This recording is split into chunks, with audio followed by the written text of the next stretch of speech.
Hello, folks. Welcome back, and welcome to your picks and bans phase. We have Apex Predator on the left, and VishusNDelishus over here on the right, and we'll take a look at what characters they're going to take into this next semifinal match.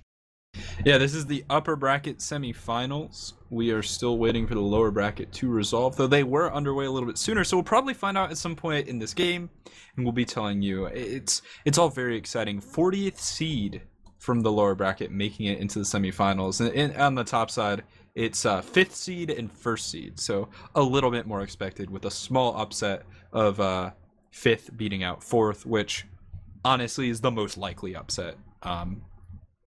But Apex Predator is going to get some bans out of their system. They've gotten rid of Freya and Loki, while VishusNDelishus will be removing Mercury. And Gab, I do want to mention VishusNDelishus is a name you might recognize. It was the original name of the team that is now Cognitive Prime. Yep. But it's actually the team of Heater, who was the original team captain, was swapped out for Wolfie, who was swapped out for Omega. But it's his brand. It's sort of like if DM went back into casting, he wouldn't be Dignitas, he would be Juice. Or into playing. Right. Exactly. And VishusNDelishus is actually the original brand where we met our friend Barracuda. And that's exactly why we're here in the Challenger Cup, to really meet the next Barracuda. And who knows? Maybe they're on VishusNDelishus a second time. Picks are starting to come through. We have Athena on the left side. Pretty clear-cut first pick, first ban material. Zhangqi, and we get to watch Nuwa be played, a character that's usually banned out. I'm excited to get some Nuwa action.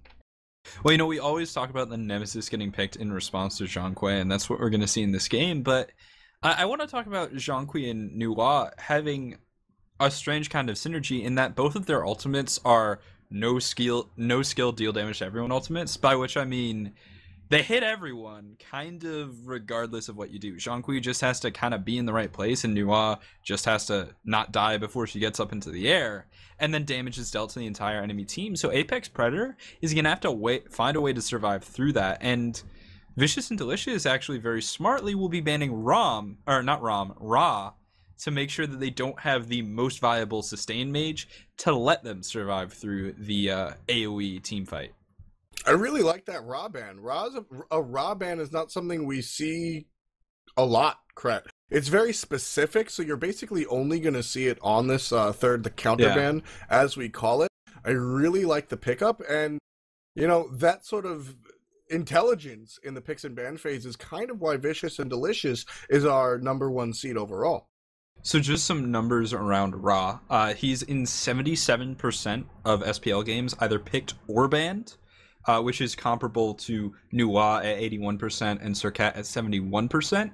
But he's sitting at a 26% ban rate, so banned 1/3 of the time he's present, as opposed to Nuwa's 64% or Surcat's 54%. So while he seems to be in just as many games, he's usually picked and not banned. When he is picked, he's got a 63% win rate, so he's a character that does very well. I think it's a great second round ban, but it's honestly also a great first round pick, so picking before the counter bans. Either way, the final team compositions will be Athena, Apollo, Nemesis, Agni, Vamana, up against Zhangqi, Nuwa, Rama, Bacchus, and Thor.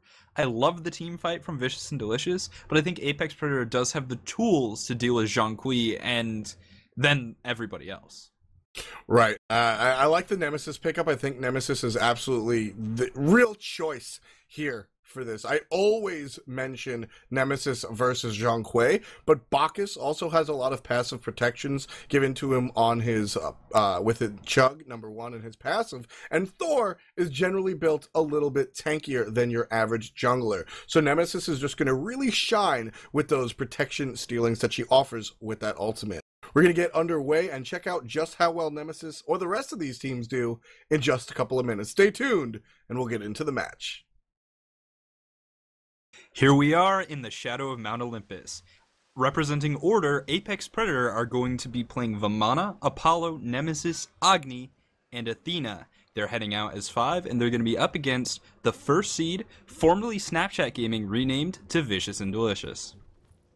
We're going to take a look at both of these teams, both blue and red, and see what they can wind up doing. You might recognize some of the names on VishusNDelishus, as they've been in and out of the competitive scene for a long time. We have Heater playing the Zhang Kui, Ecliptium, the lord of creating teams on that Rama, but right now we have VishusNDelishus looking for something early. Rom getting that slow onto Panda Puncher, not really enough to start something. There's a jump from Wubba, but it's going to be narrowly avoided by a good dash coming out from Nemesis. That's going to earn them a disengage, and both teams are going to resume back to where they started. Now, neither of these teams particularly have great level 1 engage. There's actually a really good fight on VishusNDelishus if they can get their Thor in position, keep people slowed with Rama and Zhang Kui, and use Bacchus to start the fight. But it's all about getting Thor there and allowing him to use his passive to get up to 45 physical power at level 1 on an AoE ability that scales very nicely. It's absolutely horrifying when you get that level 1 Berserker Barrage, but Apex Predator aren't going to even remotely let VishusNDelishus get close, which is the problem. As for Apex, they don't want the level 1 fight. They don't really have many great tools for level 1, so they're just going to back off, and we're just going to see your standard start. We're going to see what's become the standard start out from Apex Predators. They're coming out of the pristine side. Normally, we would see the jungler solo this red buff and then share the experience with blue buff with the solo lane. But we've seen a lot of teams start to ignore the red buff, go straight for the blue after tripling the mid camps, head to lane, and pick up red sometime after that. What this does is it allows both teams to really wind up in the lane at the same time, prevents the red side from really pushing up too much, and then you still pick up that red experience later on. Now the thing is, you do have to actually go get your red. And if you don't get it soon enough, it is a nice invade target for the enemy team. And that's something that we have seen happen a few times in the Pro League or in ranked games as well. But in the duo lane, you know, Bacchus isn't a character we see too much.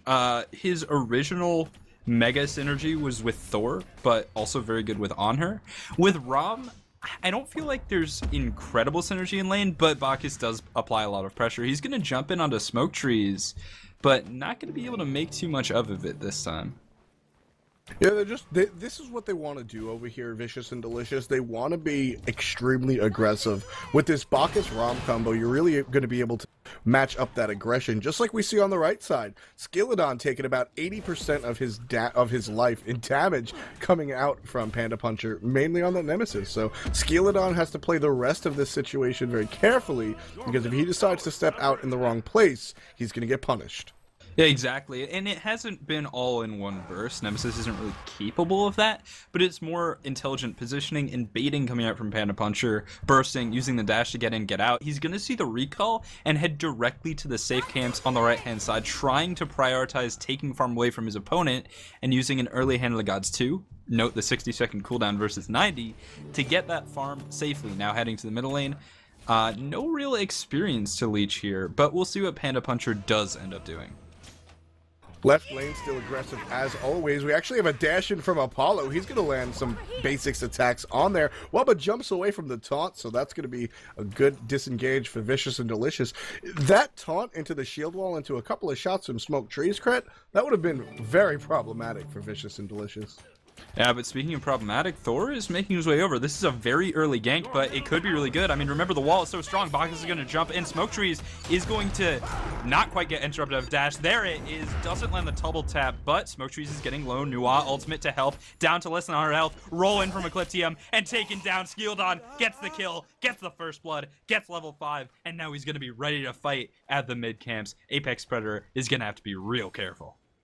Very good, just understanding what's going on in the game right now. Skilladon's going up. He sees that Athena's still here. She has him backed. Down comes the Thor. That's a stun. Double tap from the hammer. It's just a matter of time now. Y-Try is dashed away, but Ecliptium can do that too. Wubba comes from over the wall, and Y-Try ticking very low. Gonna get some poke off before she dies. Skilladon very low, so Nemesis. This rotation might actually hurt. Ecliptium takes the kill. Panda Puncher looking for something all by herself. Has to run away back to middle lane, surrounded by 4 members of the enemy team. Yeah, Ecliptium landed a really good shot with that third projectile, and the third projectile essentially saved Skilladon's life, because that was the point where Panda Puncher was like, all right, you've convinced me. I'm not going to go for this one. It's too risky. He went for the better part of Valor, couldn't get the recovery, which is unfortunate, because Well, now it's 2 kills to 0. VishusNDelishus is up 500 gold, but they're only even in experience. And a big part of that is Apollo was able to get back to the lane, clear some creeps, and recover. And Panda Puncher is actually even with Skilladon, despite being down a kill and an assist in comparison. Good farming coming out right there, I suppose. Yeah. Good burp coming out in the left lane on the smoke trees from Wubs. He's, it's 1v2 right now, so Apollo's going to get bounced up on, but a good dash, and he's actually going to get aggressive now with this Athena ult. That dash was down, so couldn't really dive too hard for the damage on portion of it, but good enough to provide some resistance, and now they can farm safely without being 2v1. And what's really great about this Bacchus play coming out from Wubba is, well, when you get knocked up by a Bacchus, you know what can happen. It's the Intoxicate, Belch of the Gods. You take way too much damage, especially for a Guardian. But hold that thought, on the right-hand side, Panda Puncher's going to get slowed out, uses the shield, but now Skilladon's up in the air. Isn't going to get the landing, but gets decent position, a little bit low on mana. Doesn't land the double tap. Nice use of Divine Judgment to get some movement speed, but the auto attack from Heater can't juke fast enough, and Panda Puncher will now fall. Rotation out from Glickstick, doesn't find the bomb, and Skilladon's going to be able to walk away. Panda Puncher actually stole that speed buff. That's where that whole engagement started. Panda Puncher invaded, fought for on the speed buff, got the buff, but actually was forced out. Here we have Amana jiving onto the tower, stunned out by Thor, but he's got that sprint going, trying to make something happen. Now he's in the ultimate, taking a lot of minion poke, trying to kill the minions, despite the fact surrounded by 2 members. And Skilladon picks up the kill. Though, Wubba is fighting in the front lines. Ecliptium's going to roll forward, smoke trees, able to not get hit by those autos, but Ecliptium's going up in the air. Wubba biding his time, and he's going to trust his teammate to get smoke trees one more hit, doesn't get the shot, and Wubba is just going to tax that kill with the Intoxicate. He knew there was no getting away for Apollo. He was just giving Ecliptium a fair chance to get the kill. In the middle lane, with an ultimate. No, with a dive, I think. Yep. Wow. Let's talk about this kill over here in the left lane though, Kret, as Nemesis actually might get surrounded. Level 7 Panda Puncher against 7 and 9, non being on the new wall. Stun's not going to hit from the Thor, so that's going to be a safe Nemesis. Not quite. Ward gets dropped by off the team. And now a vision on where Nemesis is going. Nemesis playing a very dirty game right now, Kret. Got to be careful. He wants these mids, but here comes Wubba and the rest of VishusNDelishus.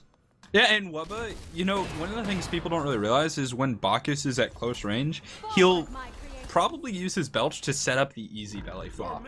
And it's actually very efficient. We see it here onto Y-Try. Belch in, wall blocks it off, but it just serves to block off Wubba, who's not going to use his belly flop when he doesn't think he can get a kill. The thing about Bacchus is, and against a Nemesis, this is really important, if you go in and you made the wrong choice, you're probably just dead. We talked a little bit before about how Bacchus's thing as a Guardian is the fact that he brings a lot of passive protections. Nemesis will just take those away. So a real good counter matchup right there. Left lane, Rom sitting here. We do have Athena joining. Y-Try has joined this left-hand lane, but not enough to really aggress. Like Agni's getting aggressed on, forced to use that dash, and he's going to be safe, ollie oxen free in his own jungle. And just for those who don't know, once again, VishusNDelishus is the brand. It's Heater's team, and Heater was the original captain of what is now Cognitive Prime. So basically, he's just using his brand again. It's, once again, DM Brandon goes into Conquest tournaments as Juice, because Blastus won't stop him from playing it. Big dive on the right-hand side, though, and this Vamana is going to die faster than we've ever seen a baby fall before, but Wubba's going to get punished for it. We talked about that earlier, and Panda Puncher gets away with a kill. Big rotation coming in from Athena and Agni. Heater does not have his ultimate available. They might have used too much, but this Shang-Kui is getting close to his tower. Will get stunned and taunted out. Now diminishing returns. Is going to be slowed, but annihilated by Glickstick, and it will be paid back. 2 for 0. Wait, could be a little bit more. Smoke Trees arrives, but that's a lot of map pressure to give up. I liked this rotation until they started to back Kret. They might not have been able to kill Skilladon, but they would have been able to take this tower if they pushed him out efficiently. And instead, they're just going to pay for it. Agni's going to be back just in time to save his tower, but it did lose about 15-ish% HP. Rom is going to take off a good quarter of this tower over here in the left-hand lane, so they didn't give up any towers, but they gave up a lot of structure damage to the red team. Yeah, a lot of structure damage coming through from that rotation from Apollo. And honestly, I mean, that's something that we don't see too much because people sort of know the intricacies of rotations at a really high level right now. It's just sort of the meta, and we see a lot of globals, which is a different discussion. But that was one of those rotations where I want to use the term Apex Predator dropped their lane. And hold on a second, Panda Puncher is going to get dropped pretty low off of a belly flop. Not going to result in a kill, just with the root of pressure. He dropped his lane. He said, I'm going to give up all of my lane pressure, put my tower in a bad situation to make a rotation that I think will be beneficial to my team at a level greater than just sitting in my lane and farming. It's a difficult decision to make, but it can be really impactful because it's intrinsically unexpected. Yeah, definitely. I would definitely agree with that. It's all about the balance of lane pressure versus map pressure. Speaking of lane pressure, right side, Heater, ultimate on him, channeling it out, stopping the ground is Vamana. He's up in the ultimate. Heater just healed off the exorcism. Great play right there, but there's the last hit coming out from Vamana. Gold Fury. Heater's gonna fall, and Gold Fury started by the red team. Too much pressure on the right-hand side. Nice interrupt out onto y-try. Hog comes out. VishusNDelishus get the Gold Fury. Nuwa up in the air. Not quite going to steal that kill, but using it just to stay alive. Apollo's going to try and get up too. He's going to be able to copy that Nuwa and get up and out. Returning to the safe Harpies and getting a little bit of farm with the help of Panda Puncher. But that's exactly what happens when you make a heavy rotation and drop your pressure. They got the kill. They lost their pressure on the left-hand side of the map, and then they lost the Gold Fury. Rom's going to go ahead and push this lane again, but here comes Nemesis. Panda Puncher is down 2 levels on Ecliptium, but he does have the benefit of the Athena. Down comes the ultimate. It does hit. So does the taunt. Shield Wall's going to hit once, not twice, but he's got just a couple of ticks left, and one more basic should do it, and there it is. Panda Puncher gets another kill. That's going to put him 2-1-2. And that is classic Hunter play coming out from Ecliptium. He was out of mana. He wanted one more wave. He had no team members near him.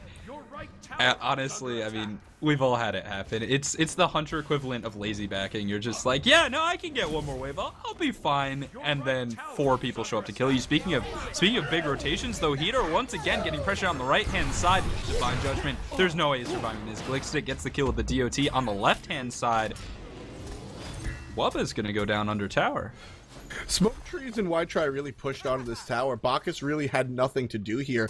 Off the team's here, and down comes Thor, lands on him, and Smoke Trees is completely smoked out of here. y-try's also taking a lot of damage. That preemptive strike going to provide just enough distance. Good teleport from Smoke Trees, but a missed route.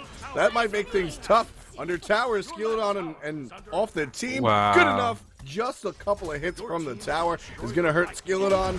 Skilladon's going to hurt the tower even more. We'll see this one fall in just a couple of seconds, but here's the rotation from Apex Predators. Yeah, Skilladon in trouble in the jungle, but Nuwa is going to go up in the air to try and buy some time. Rama in the middle lane is going to be shading over to cover the rotation, create an exit for Skilladon. Meanwhile, in the left lane, it's actually getting close, and off the team finds the solo kill. Mid tower's going to go down, and Skilladon once again dashes away. Now he's running, he's out of options, and will be trying to somehow find a suicide play here with his wall. It is a possibility, and now he's probably gambling that the assist timer has worn off. Phoenix kill is going to come through, and it is a Phoenix kill. Now in the middle lane, under the tower. Wubba in trouble once again. Off the team, not able to help. Heater applying a lot of pressure on the right-hand side, and very well could get the tower, but now he's going to start rotating over. Mid-tower getting forced. Vamana up in the air. The Minion's trying to buy some time. Off the team does some pretty good damage here, and Vamana, he's going to have to back out. Heater's coming in. His ultimate is ready. F-Dot, this is going to be big. Here comes the ultimate out of Zhang Kui. Chasing is the rest of his team. y-try is going to drop down the shield wall to provide some sort of resistance, and it's going to be good enough. Apex Predators finds the disengage. 13 minutes in, folks. This game has been back and forth. Apex Predators have 4 towers to their name, one of them very low. VishusNDelishus have 5, all of them with a lot of HP. Kills are 7-11 on the way of VishusNDelishus, and about 2,600 gold difference between the two teams. Again, the way of the red team. That said, it's a very close game, Cretin. Really, we've seen engagements go back and forth. Yeah, I do want to mention that it was 6-0, if I remember correctly. Yes. Like, VishusNDelishus had control, and Apex were like, all right, we need to change our strategy. Let's just murder people. And that's what they've been doing. I mean, I really like it. They seem a lot more at home with aggressive playstyle, and they got a really big punish sort of simultaneously in the left-hand lane when Ecliptium went down. In the right-hand lane, Heater goes down, and then our tower, once again in the left-hand lane, Bacchus will fall. So that was a huge punish, but in terms of objectives, Vicious and Delicious are doing very well. They've got the Gold Fury, they've got 2 towers, and puts them up 3,000 gold, 3,000 experience. Why try getting jumped on by Bacchus, rotation out from both hunters, and suddenly more reinforcements come in. If Glickstick, nah, not gonna be a fight, not just yet. Huge rotation coming out from Apex Predators. Solo laners being pinged out as well. Vamana and Zhonghui making their way over here in the middle lane, looking for the stun on Skilledon as Agni. It's not going to be found. Panda Puncher getting aggressed on while Wubba comes out of the jungle in the back. Heater takes down the jungler, no problem. Thor's looking for a target. Finds nobody, but he's going to beads and he's going to stop him with the wall. Wall is tiny bit off the mark. Misses the Agni while Wide-Try picks up Heater all the way in the middle. Now Wubba's going to try and get an angle onto pretty much anyone here. Wide-Try juking around. Minions aren't going to do any favors for off the team, and that's not going to be a kill. But Rama has a lot of pressure in the left-hand lane. Apollo ult used to rotate in, but Smoke Trees doesn't really want to take this fight. Rama is the better boxer over Apollo. Apollo certainly can be a great boxer, but he generally relies on experience or gold advantage to do so. So when Ecliptium is level 14 and he's up against a level 13 Smoke Trees and Ecliptium has significantly more active presence, it's just not a good fight for Apollo, and it's just a situation where you try and farm. Right. Sitting here 15.5 minutes in, Vicious and Delicious are slowly nurturing this lead. They've reached about the 3,000 mark, about 80 gold underneath that, and they're starting to make this their game, but Apex Predators isn't giving it up without a fight. They've lost a lot of these towers, but they're defending this middle tower really hard, and we saw how much they want to value this left-hand tower. Apollo came over here into the middle lane and went right back. There was farm to be had in the jungle, and he opted instead just to defend the tower. So Apex Predators really doesn't want to give up any more objectives. You know, I have to give props to my Mad Skillet on there. I don't know if we caught it on stream. I think we did. We totally did. Our production is great. But there was just like a little engagement where Skilledon saw Panda Puncher pop his shield, and it was like, alright, stun, double tap, you have to recall, and that Gold Fury, this Gold Fury pull is because of that. Now Skilledon's going up in the air, and this is built-in zoning. His ultimate, by definition, is keeping Apex Predator back. Wide-Try's gonna dash in, but gets stunned out. Wall comes through, secures the backwards tap. Apex Predator's gonna get it. Wide-Try able to secure the Gold Fury before he falls, but how much people are going to go down with him? Panda Puncher stunned out once again. Double tap does not connect, but now in trouble. Divine Judgment to create some distance. He also has a speed buff, but Heater's giving chase a little bit too slow. Can't find the card. 3 for 1. Apex get the Gold Fury. That was worth the steal. So yeah. 3 for 1 for the Gold Fury is not worth it, as we see Vamana, who wasn't in the fight at all, now completely out of position in the middle lane. If Vamana had been able to rotate, I think we would have seen a much different outcome in that fight. He's aggressing right now onto the new Wasp, sort of just ignoring him, making sure that they're not doing Fire Giant. Kind of deked out by Vicious and Delicious. They show up, and they're not even doing it, just kind of in the right place. Skilledon taking a lot of damage from Ennet. Ennet goes down, but he's also triggered the Fire Giant. He's going to take 1 shot from that, 2 shots from that. Not a lot of damage there, but they do earn the kill onto Skilledon. Now, as you were saying, in general, if you give up 3, get 1 kill and take the Gold Fury, it probably isn't worth it. But this is a situation where it was, because Vicious and Delicious, while they had map pressure, didn't and couldn't really do anything with it. Speed buff was down, blue buff was down, mid tower, left tower were down. Red buff was up, but they couldn't really get there. It was a little bit too far. They didn't have the health for Fire Giants. So they're just like, well, we got more kills than them. And honestly, Wide-Try just... I want to say that's really on Vicious and Delicious. Wide-Try played it perfectly in that he just dashed in, tried to hold W as hard as he could, and press F when he was near the Gold Fury right before he died. But he shouldn't have gotten there. He should have been walled off better. He should have been bursted harder. And I think it's on Vicious and Delicious giving up that Gold Fury. Yeah, it was a tough play right there, and I'm glad that Apex Predators wound up taking it. They've shortened the lead to about 1,900 gold at the moment. Why try warding out the Gold Fury was sniffed out by VishusNDelishus, but they're not going to go ahead and aggress on him. Everybody's generally obeying the half-map rule. Vamana's pushed up a little bit in the right-hand side, but by nature of being Vamana, he's not exactly an easy target to jump on. Both teams just sort of looking for their next opportunity. We see Thor trying to ult onto Apollo, but he's safe under the tower. Really, it's about who's going to make the next move, and neither team wants to be the one to do it. Yeah, Rama's actually, you know, the biggest move here is, never mind. So I was going to say that Rama is going to be freezing the left-hand lane, but and he didn't. It looked like it. That would have been really good. But so what I'm talking about is at this point, your goal is to try and find an opportunity or outfarm your opponents. And ways you can do that are holding creeps back near a tower, sort of where they are on VishusNDelishus' right-hand side. No one from Apex Predator can go there to push those creeps. So if you just sit there, collect gold as you watch creeps die, while it might not be as efficient farming as killing those creeps, getting the last hits, and getting the bonus, it's more efficient than what your opponents are getting from that lane, so it's definitely beneficial. But we're probably just going to see the next fight around the mid camps. Actually, off the team, the left-hand jungle, nice stun out onto Panda Puncher, and that Nuwa damage up in the air, Skilladon, this is gun, lands the tap, enough, and off the team secures the kill. Beautiful combination. Great play coming out right there, and that's going to give VishusNDelishus the left-hand Harpies. Mid-Harpies aren't exactly numero uno on your objective list at the moment, 20 minutes in, Kret, but they're still bonus gold, bonus experience, something you want to pick up if you can, and they're going to go ahead and pick up both of those camps.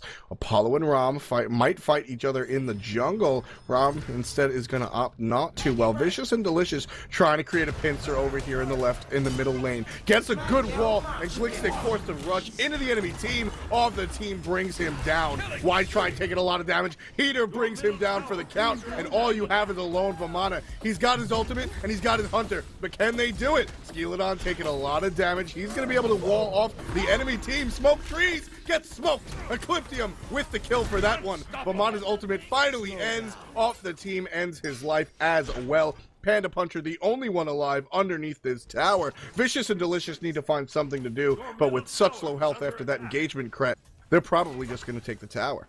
Well, Panda Puncher's in the area. He can try and zone, but with Nuwa minions, they actually still tank towers. They still get you past the backdoor coefficient. It's just that Nuwa isn't as good of a tower killer as she used to be, so you don't see the backdoor. But you still have sort of on delivery minion wave, which allows you to take towers that you otherwise wouldn't be able to, which is why VishusNDelishus are heading over to this right hand lane, and they're going to be looking to take this tower. They'll probably recall after they do it, and note that Skilladon's actually in the left hand jungle. He's Thor ulted in onto the speed buff, looking for Panda Puncher, but that's going to be a Nemesis ultimate. Beads used for cooldowns, and Skilladon back over the wall. He's had those beads since very early into the game. There was a dive on left lane under the tower, if you recall, where Athena turns and taunts, but Skilladon used beads before he started spinning his hammer, so he was immune. He's going to be able to get that speed buff and walk away, and getting paying your ultimate and beads for a speed buff is 100% worth it at this point in the game. So he is cooldown reduction, come on. I know we like speed buff, but that might be pushing it. Does secure a little bit of the farm, though. Takes it away from the enemy team.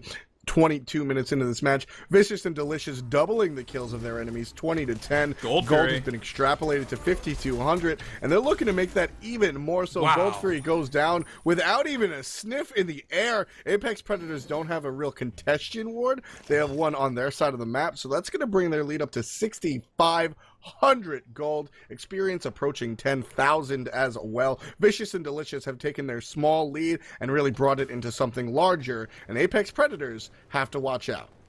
Yeah, and you know, one of the great things about Nuwa is because of the way you build her, and looking at off the team's build of Bancross, Book of Thoth, and Obsidian Shard with a red buff, he's currently sitting at 420 magic power before Tahuti, which is incredible. You do a lot of damage with your in-hands. And because Apex. of...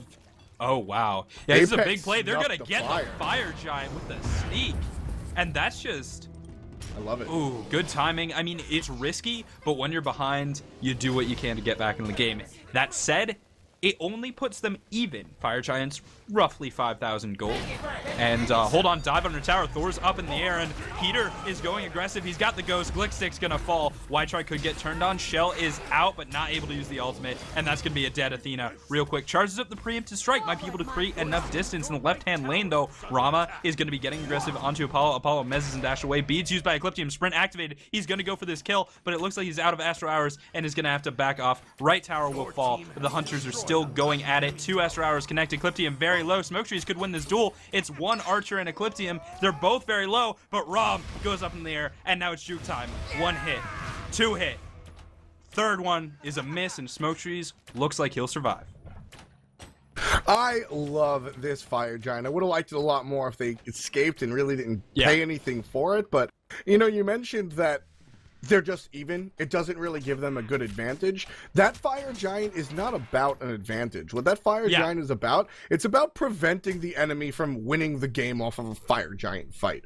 What happens is right now, VishusNDelishus can't siege the base. With the help of a Fire Giant buff cret, they might have been able to just siege right lane, take a mid Phoenix, and win the game. By getting that sneaky Fire Giant, you extend the game, you give yourself more opportunities to try and win, and Apex Predators just 100% goes for it. I love the call. I love that it worked out. This is a team to watch.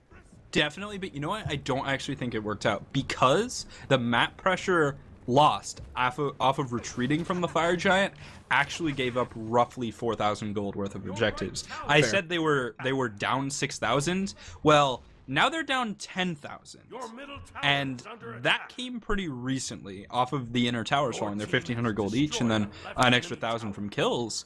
Now Apollo's going to pay it back. He's going to get an outer tower and drop the lead to roughly 9,000.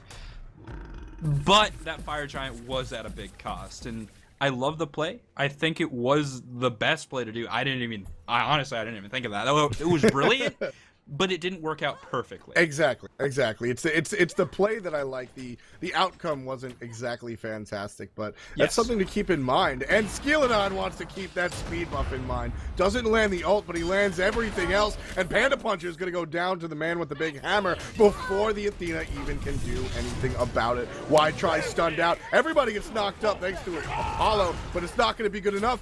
Heater takes down one, Skirmishes takes down the Hunter, and once again we see the last man standing Vamana not able to do much. He's gonna die. He's gonna actually suffer his 4th death of the game. Glickstick gonna dash into his base. VishusNDelishus are sieging this middle Phoenix. They're looking for more. They're looking for the victory. Yeah, and with Nuwa, they've got on-delivery minions. We mentioned that before. Now, damage out onto Glickstick. He's going to be able to retreat a little bit, but it looks like the goal is going to be the Titan here. The Titan of Border and Glickstick are going to battle off. Nice Flame Wave. Dash in. That's what he needs to do. He needs to do as much damage as possible. It's not going to be enough. Rama up in the air, trying to unleash as much damage as possible with their ultimate spinning with Berserker Barrage, and in the end, the Titan will fall. VishusNDelishus move on to the finals, where they'll be facing off against the Rambozos. 1st seed versus 2nd seed. This is going to be a good game. That last one was a good game, Craig. Yeah. VishusNDelishus versus Apex Predators. We talked a little bit how VishusNDelishus is #1 seed overall. Apex Predators up there, but not quite #1, and have really come over a mountain of hard opponents to get to this point. They fought well in this game. A lot of times we can't say that, but this time we definitely can. I liked the play that came out of them. Unfortunately, they did not take the victory. Victory goes instead to the team in blue, the team in red, the team with 67,000 gold, and they're going to move on to the finals. We just saw a lot of really good play coming out from VishusNDelishus there on individual levels, and while Apex Predator, honestly, I think the biggest thing they had going for them was their play calling. Their play calling didn't have enough dimensions to it. I don't want to say it was one-dimensional, because they had things very well thought out, but it felt like a lot of times they didn't have an escape plan. We saw that when they had a heavy gank on right lane and lost the gold free. We saw that when they took the Fire Giant, but lost 2 people and 2 towers on their way out. And so it's just like a little bit of refining, and we could very well see them in the finals next week. Apex Predator looks really good, and honestly, I think they're just going to get better, but we're going to be moving on to the finals real soon, F-Dot, so stay tuned with your next match, VishusNDelishus versus the Rambozos.